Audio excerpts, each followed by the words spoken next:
The funeral was ending when it happened.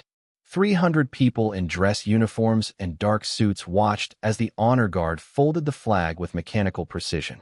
But nobody was watching the dog. Rex sat motionless beside his handler, a statue of black and tan fur, eyes fixed on nothing. He hadn't moved, hadn't whimpered, hadn't even acknowledged the 21-gun salute that made everyone else flinch. For 3 days since General Harrison's death, the German Shepherd had been like this. Empty, hollow, a ghost of the legendary military working dog who once detected explosives across 2 combat tours and saved countless lives. But then something changed. In the space between the chaplain's final prayer and the crowd's first movement toward the reception, Rex's ears twitched. His head lifted slightly. And without warning, without permission, without his handler even noticing until it was too late, Rex bolted. The tactical leash snapped taut, then slipped from the handler's gloved fingers as Rex charged through the crowd like he'd caught a scent that meant everything. People scattered. Children gasped. Veterans turned to watch as 60 pounds of trained military precision cut through the cemetery like a guided missile. Where was he going? What had triggered him? And why now, when grief had turned him into stone for 3 straight days, was he suddenly alive again? He wasn't running toward the casket. He wasn't running toward the general's family. He was running toward a section of folding chairs where an old man sat quietly, alone, in a faded suit that had seen better decades. Welcome to the Veteran Voices. Before we continue this incredible story, tell us in the comments from which city in the world are you watching this video today. And if you think stories like this deserve to be heard, hit that subscribe button to support the channel. We're growing every day, and I sincerely thank you for being part of it. Arlington National Cemetery on a Tuesday morning in October carried the kind of silence that makes you whisper without thinking. The maple trees had started their autumn surrender, dropping red and gold leaves across the pristine rows of white headstones like nature's own memorial service. Section 60, where they bury the recent dead, hummed with quiet activity as groundskeepers prepared for General Marcus Harrison's funeral. By 7:30, the parking areas were full, not just with the expected attendees, the Pentagon officials and career military who attend such ceremonies out of duty, but with an unusual collection of people who seemed to have traveled from different worlds. There were men in their 70s wearing American Legion caps, women clutching folded flags from their own family losses, and a surprising number of younger veterans, some still carrying the invisible weight of recent deployments. Near the back of the gathering area, reporters set up discreetly. The story was straightforward enough for the evening news. Decorated general dies of cancer at 68. Full military honors.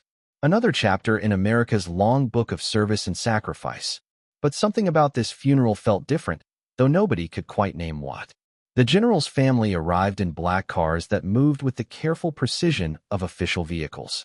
His widow, Margaret, stepped out first, accepting condolences with the practiced grace of someone who had spent decades as a military spouse.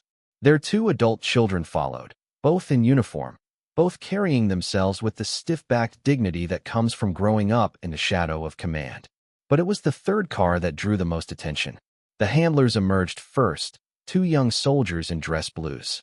Then came Rex. The German Shepherd moved like liquid authority, 90 pounds of perfectly trained discipline. His coat was glossy black with tan markings that seemed painted on by an artist who understood symmetry. But his eyes, those intelligent brown eyes that had once scanned rooftops for snipers and roads for buried explosives, were vacant now. Hollow. Rex had been General Harrison's partner for the last 6 years of his career. Not just a working dog, but something closer to a son. The general had adopted him after Rex's final deployment, taking him home to a house with a yard and a life without roadside bombs or midnight raids. Together they had settled into retirement, the general writing his memoirs while Rex learned to be a pet instead of a weapon.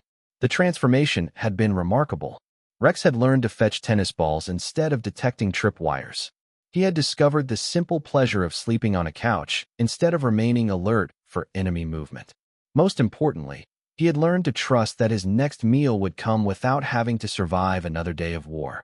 But 3 days ago, when the cancer finally took General Harrison, Rex had retreated into himself.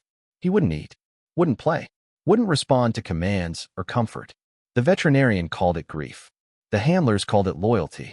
Either way, Rex had become a living memorial to loss, beautiful and heartbreaking in equal measure. The service began with military precision. Honor Guard marched in formation. Colors were presented. The chaplain spoke of sacrifice and service, of a life dedicated to protecting others, of a man who had earned every medal he wore and commanded every soldier who served under him. General Harrison's career had been distinguished, but not flashy. 2 tours in Afghanistan, 1 in Iraq. He had led from the front, slept in the same mud as his soldiers, and never asked anyone to take a risk he wouldn't take himself. His men had followed him not because of his rank, but because of his character. The kind of leader who remembered birthdays and hometown football scores, who wrote personal letters to families when soldiers were wounded, who carried photos of other people's children alongside his own. The eulogies painted a picture of competence and compassion. His former aide-de-camp spoke of late nights spent planning missions that would bring everyone home safely. His daughter remembered a father who never missed a school play despite deployment schedules that kept him away from home for months at a time. His widow spoke of a husband who brought flowers home every Friday for 32 years, even when those flowers had to be delivered to whatever military base they happened to be stationed at that week. Through it all, Rex sat like a statue beside his handler. Ears forward, back straight, eyes focused on nothing in particular. He didn't react when the rifle volley cracked across the cemetery. Didn't move when the bugler played taps with a precision that brought tears to eyes that had stayed dry through the spoken tributes. He was present but absent, a dog-shaped hole in the world where a loyal companion used to be. The crowd began to stir as the ceremony moved toward its conclusion. Military funerals follow a rhythm that everyone recognizes, a crescendo of tradition and tribute that builds toward the final presentation of the flag to the next of kin. People shifted in their chairs, preparing for the awkward transition from formal grief to informal condolences. Children who had been shushed into silence for the past hour began to fidget.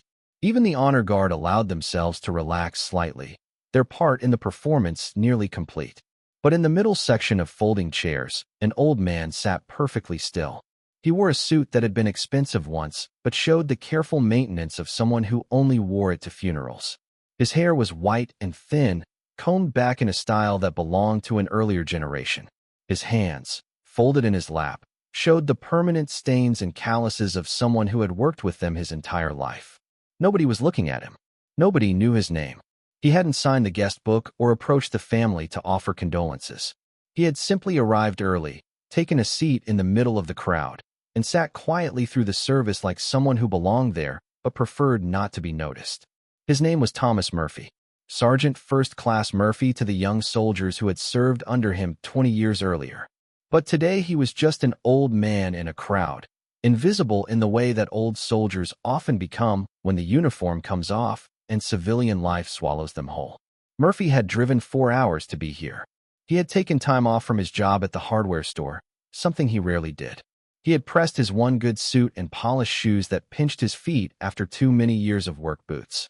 He had come because he owed General Harrison more than he could ever repay, and because there are some debts that can only be honored by showing up when it matters. 20 years earlier, Murphy had been a dog handler.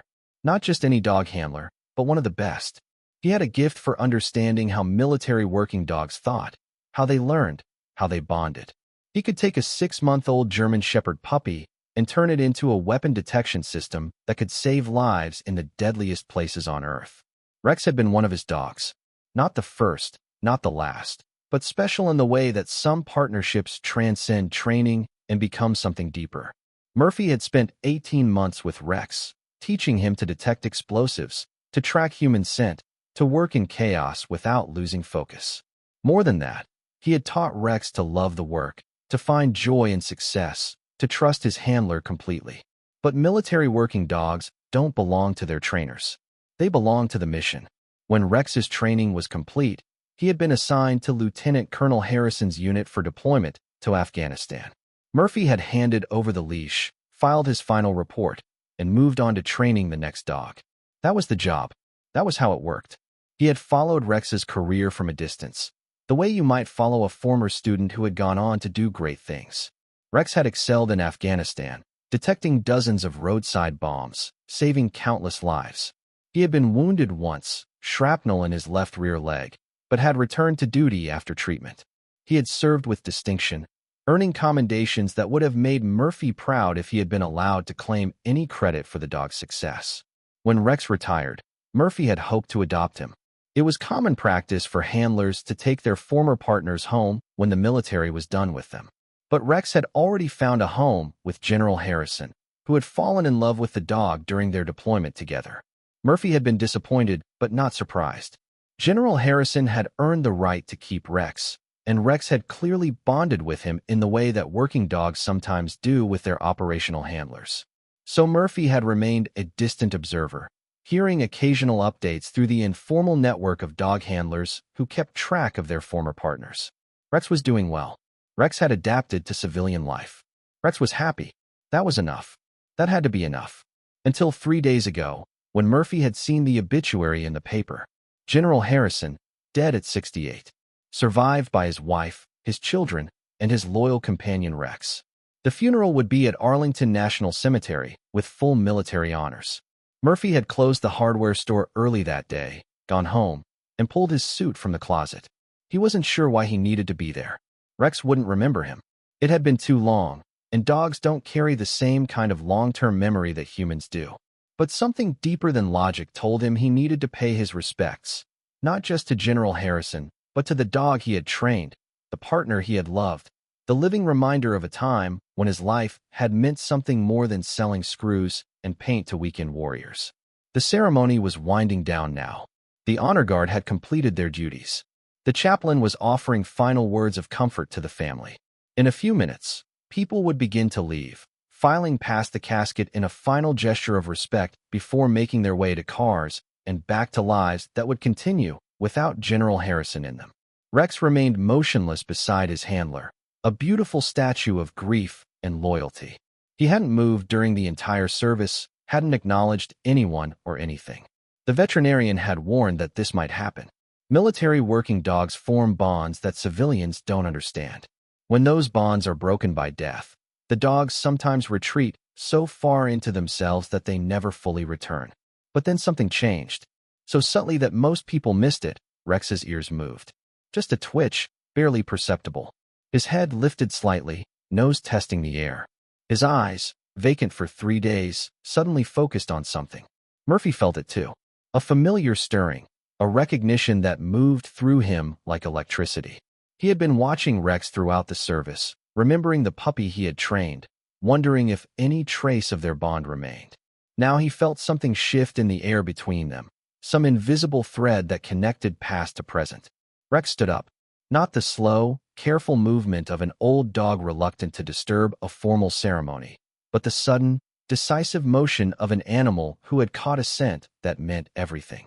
His handler, caught off guard, tightened his grip on the leash. But Rex was already moving, pulling against the restraint with a strength and purpose that had been absent for days. The tactical leash was designed to control a military working dog in combat situations.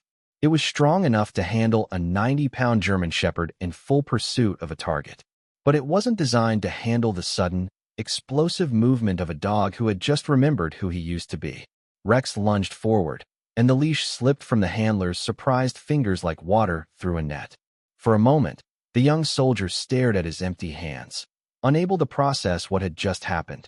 Then Rex was moving through the crowd, weaving between chairs and people with the fluid precision of his training, headed toward something only he could identify. People scattered. Children pointed. Veterans who had remained stoic through the entire ceremony suddenly came alive with surprise and concern.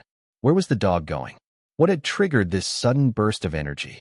And why now, in the middle of a funeral, when military precision was supposed to reign supreme? Rex wasn't running randomly. His path was straight and purposeful, cutting through the crowd like he was following a map only he could read. He passed the general's family without slowing down.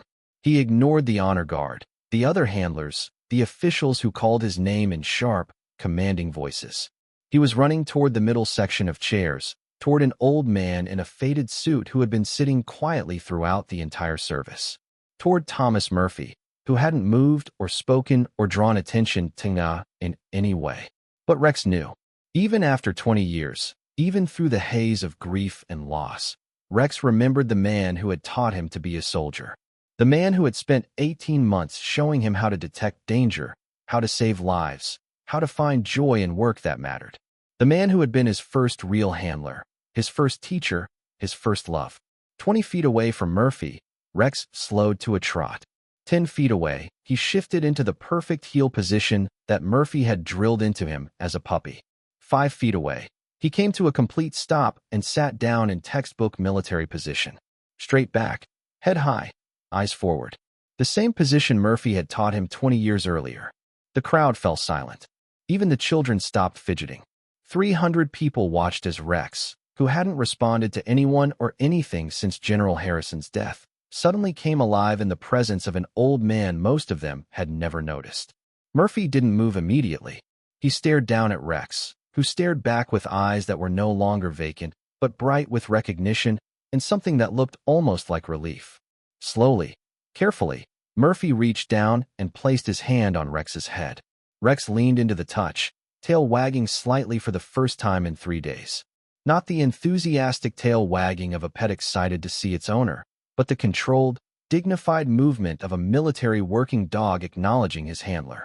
It was a gesture of respect, of recognition, of a bond that time and distance had not been able to break.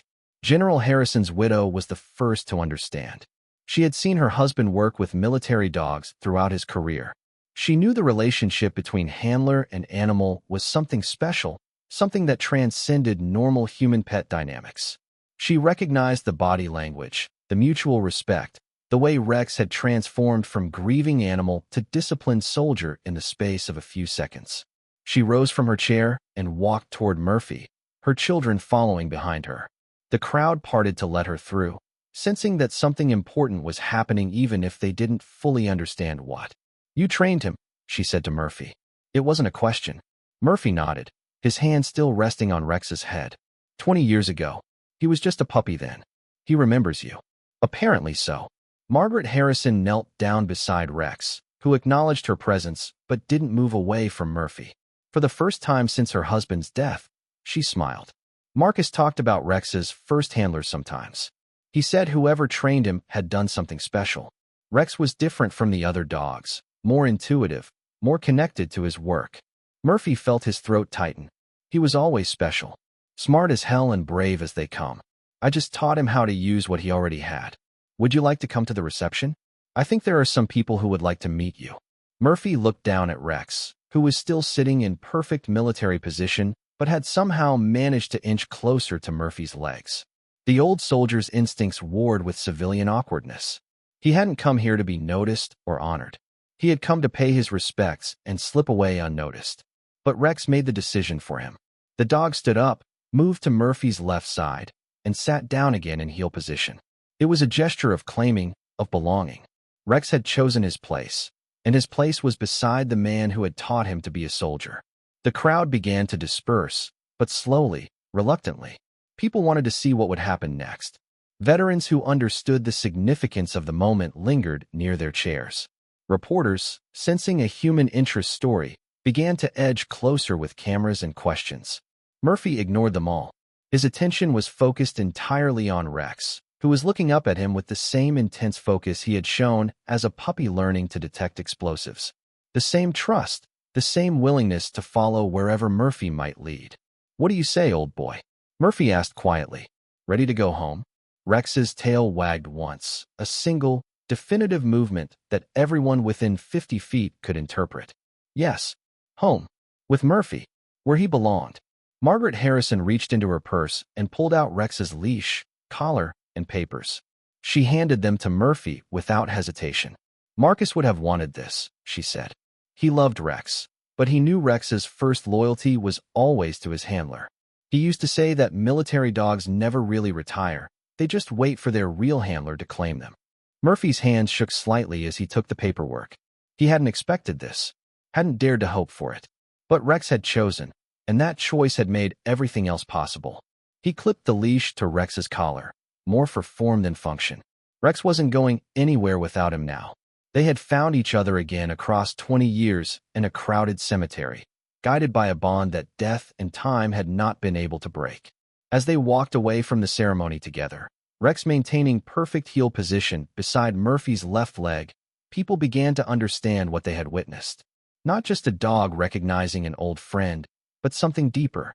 A demonstration of loyalty that transcended species, of bonds that survive separation, of love that waits patiently for the chance to be expressed again.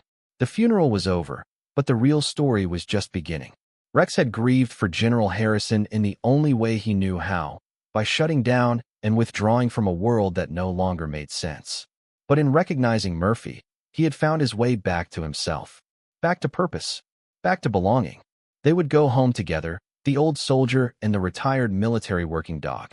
Murphy would have to make some adjustments to his small apartment, buy food and toys and all the equipment that comes with caring for a large dog. Rex would have to learn a new routine, adapt to a different pace of life, accept that his working days were truly over. But they would figure it out together. They had time now, something they hadn't had 20 years earlier when duty and deployment had separated them. Time to remember what they had meant to each other. Time to discover what they could become. The reporters got their story. The evening news carried footage of the moment Rex ran through the crowd, of Murphy's gentle touch, of the dog's obvious recognition and relief. It was the kind of human interest piece that makes people stop and think about loyalty, about memory, about the bonds that connect us across time and circumstance. But the real story wasn't captured by cameras or told in news reports. The real story was happening in Murphy's truck as they drove away from Arlington National Cemetery together. Rex riding in the passenger seat, head out the window, ears flapping in the wind. Murphy, glancing over occasionally to make sure this wasn't a dream, that Rex was really there, really his again. 20 years, Murphy said aloud. Can you believe it's been 20 years? Rex looked at him and wagged his tail. Once. Definitively. As if to say that time was just a number, that some bonds are stronger than years or distance or the inevitable changes that life brings to everyone. They drove toward home, toward a future neither of them had expected, but both of them recognized as right. The old soldier and his dog, together again, ready to discover what the next chapter of their story might hold. Sometimes loyalty waits. Sometimes love endures. Sometimes a military working dog knows exactly where he belongs, even when everyone else has forgotten. Rex had remembered, and in remembering, he had chosen not just his past, but his future. Not with the family who had cared for him, not with the handlers who had tried to comfort him, but with the man who had taught him what it meant to be a soldier, what it meant to serve, what it meant to love without reservation or expectation of return. The funeral was ending when Rex made his choice. But for Murphy and Rex, everything was just beginning. This story was brought to you by the Veteran Voices. Before we leave you today, here's our question. Have you ever known someone who never asked for recognition but deserved more than anyone else? Someone who shaped lives quietly, without fanfare, but left an impact that lasted for decades. Tell us in the comments what they meant to you and how you remember them. And if you think stories like this need to be heard, hit that subscribe button to support the channel. We'll see you in the next one.